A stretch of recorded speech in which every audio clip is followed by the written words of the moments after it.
ИСАР во време на ВМРО точел горива и во расипани возила, рекоа на пресконференција од СДСМ. За само неколку месеци во 2017 година овозможиле неколку возила кои воопшто не биле регистрирани, од кои за едното име и изјава дека е хаварисано, да бидат наводно полнети со во речиси 400 наврати со приближно 25.000 литри гориво во вредност од 1.270.330 денари или приближно 20.000 евра.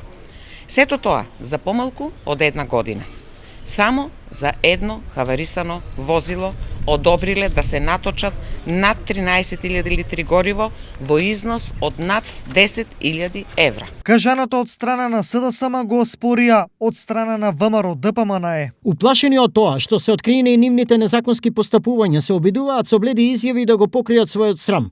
При тоа забораваат дека тие се власт и тие ја носат сета одговорност за своето работење.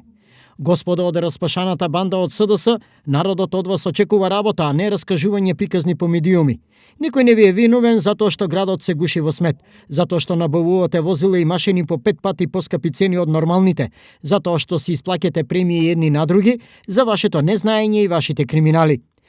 Колку и да се обидувате да повтарате една работа, нема да го смените фактот дека сте најнеспособното раководство кое е потонато во скандали, криминали и незаконски дејствија. Стои во реакцијата.